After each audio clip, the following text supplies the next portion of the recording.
Harlequins YouTube channel. This is Mr. Michael Maxwell, who I introduced earlier. He was, I said he was going to be here, and in fact he is.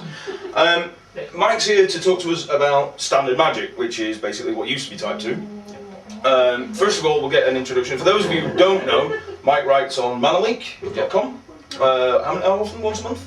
Well, I don't know, once a fortnight. Once a fortnight, so more regular than that's pretty good.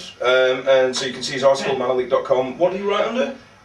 Fact Not Fiction. Fact Not Fiction. Is the name of my column. Right, okay. The previous one was on... I've just written a brief intro to Commander for the people getting in the decks, but I typically write about Standard. Right, which is why you're here, obviously. Right, how long have you been playing, Mike? I very first started playing around 6th edition, which I guess is 10 years ago or more maybe. Yep. I played very casually for a few years, took a break. I came back around Time Spiral block. Right.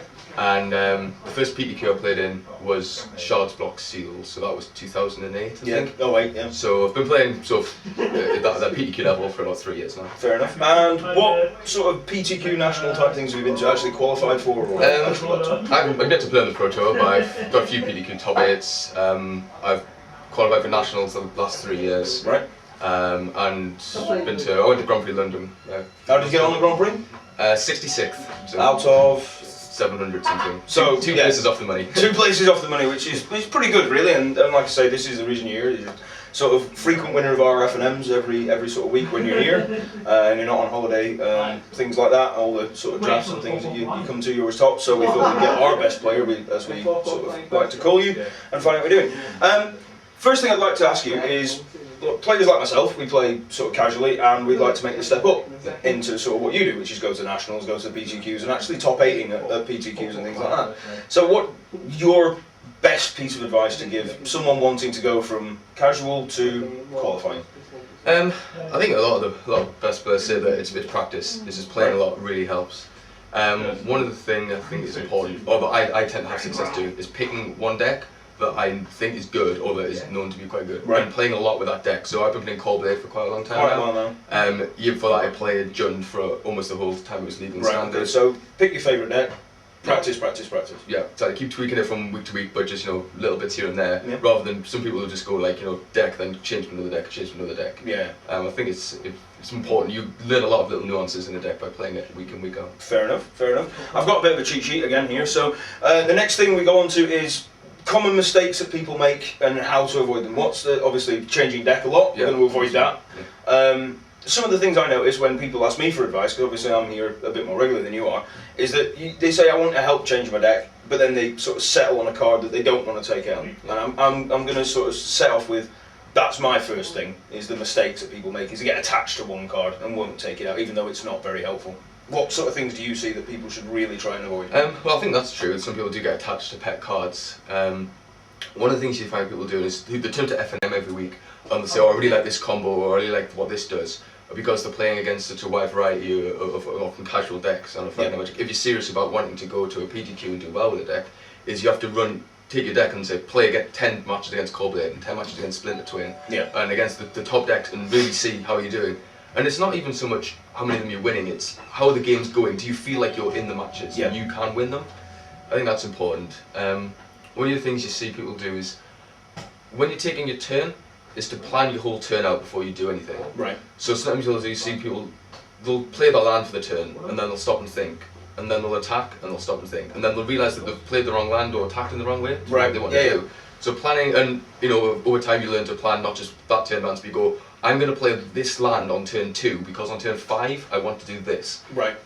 And that's what, because you see some playing the Coldblade Mirror, for instance, and they'll play out in a certain way, and then they have to play this Celestial Colonnade, or even say Glacial Fortress, tapped on turn 4 because they haven't played a basic yet. Right. And they can't play that Jace or something. So planning out your turn, making sure that each land you play. I know for a fact when I went to a national qualifier, I was playing against one of the guys who plays here, and my first turn, I played the wrong land, and it blew the whole game for me. That was just one mistake blew the game, because I then couldn't play other things later on. So planning out your turn, making sure you've got everything, and you know what you're doing well in advance, and then obviously. How do you go about sort of setting up what your opponent's going to do? You sat down for the first time, you're playing a guy you've never played before. He opens up with the obvious sort of blue-white type land. What are you thinking at the point where you think, is this the Coldblade Mirror or the Darkblade sort of off thing? What's your play on this? I think at the moment I assume they're on Core Blade until I see a black land out Right, of them. okay. You still, if you have the opportunity, there's no reason. So if say they go, Celestial Colony, Yeah. go up, and you want to pre-early on turn 1, and you see a land and a Stoneforge Mystic. Yeah.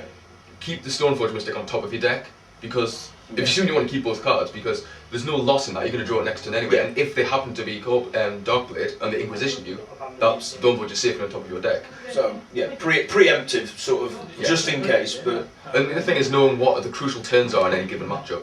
So Stoneforge on turn 2, Jason turn 4. Yeah. You see people they'll just run something out when their opponent's got 3 mana, and they'll just play something out and tap out, and then their opponent just goes land Jace. Yeah. You have to respect Jace, and similarly, like if you're on the draw in the mirror, you might want to leave, even if you've got a Celestial Colony and nothing to do, you might want to leave with a Plains or a Tech Edge, any untapped land, if you have a Dismember in hand. Yeah. Because if they play it and you can just go end of turn Dismember, untap and play your own Stoneforge, Yeah. that puts you ahead, because being on the draw in the mirror is quite difficult, and you have to have something to steal the tempo back. Fair enough. So good piece of advice. Some good planning. The next thing on my little list is net decking against the rogue decks that turn up at sort of PTQs and that qualifiers. Net decking, obviously, going on the internet, finding what won some event somewhere, a Core Blade build or a Valakut Ramp build, and that sort of thing, or putting your own deck together, anti sort of those decks. How do you stand on that sort of thing? Personally, I tend to play the known decks, Yeah. and I like to tweak them a little bit, but generally go with what's known to be good. I think that's one of the things you see at FNM. We've seen before, people have their pet cards and their pet decks, and they want to play those decks, and there's nothing wrong with that. But you have to admit to yourself, if you're doing that, that you're probably not giving yourself the best chance to win the PDQ. And net decking Core Blade, there's no good turning up a PDQ either, picking up Core Blade that you've never played before, because it's quite a complicated deck. Yeah. And I'm not saying that every control deck's hard to play and every aggro deck's easier, but Core Blade has a fairly bad matchup against mono red, or Yeah. it can be difficult depending on the sideboard. And that deck's much more intuitive. It's generally simpler to play, so you could pick that deck up and have a better chance of running a PDQ with it with the right matchups. Well, we saw you at our Tundra event. We've got some footage of that, which will probably be running around this sort of footage that we're doing now, which is you playing Chris Henshaw from Leeds, I believe he's from, and that's the mono red against Core Blade. Yeah. So it's a good example of sort of how well the mono red deck, which is considerably cheaper to build, runs up against Core Blade, and he qualified, I think, the Nationals this year with that deck as well. So it's an easy deck to build. It's not an easy deck to play, but it's certainly easier than Core Blade is to pick up and just run out into sort of thing. And the thing is, like, if you want to bring your own homebrew, like sometimes you can build a deck that say is very much a glass cannon. It beats the best deck or a popular deck, but it's pretty poor against everything else. One of the strengths of Core Blade is that you have so many plans. I mean, what strategy beats a turn 2 Stoneforge for Batterskull and a turn 4 Jace? Yeah. It's very difficult to do something that does that. Right, next thing's quick thing. We've lost sort of more or less Valakut Ramp now. It seems to have dropped out of the top 10 listing of things that are top 8ing. Core Blade's still very strong. Do you miss playing Valakut Ramp? Is it something you miss playing against? Was it an easy matchup for you? Or? It was one sort of Feast Farm got printed. That pretty much killed that deck. Yeah. It became pretty. I mean, you only 4 flash freezes in your sideboard, and Yeah. because before the print was sort of Feast and Famine, you just didn't have a clock. Yeah. The problem was you just sat there with your handful of counters or maybe a Jace, but you couldn't really tap out and do anything because they might just tighten you and you lost. Yeah. Whereas now it's like, turn 2 Stoneforge, gets it in early, you put the sword in, and then they only have so many cards. They have no card draw, and often when you're hitting them, they have to discard a land, a ramp spell, or a finisher, and they need all 3. That deck needs all. It can't really function with it. Like it mulligans badly as well. Yeah. Yeah. So we're looking at sort of Core Blade sticking around until sort of Jace cycles through. And the next and last thing on the list, because I don't want to keep you all day, obviously, because probably could end up talking all day about Magic and things like that. Top cards post Jace and the upcoming banned and restricted list, which is coming out this Monday. We're not expecting to see Stoneforge Mystic banned or restricted because they've just put it in an event deck, so we're pretty certain that's probably going to stay. Jace at this late point getting banned or restricted? I mean, he rotates soon, but you've still got some PDQs in all the national season. Right. They did say they wanted to see how new Phyrexia affected things. I mean, Hex Parasite and Beast Within haven't really done anything. If anything, Deceiver Exarch is the card that made the difference. Although having said that, Vampires is one of the last 2.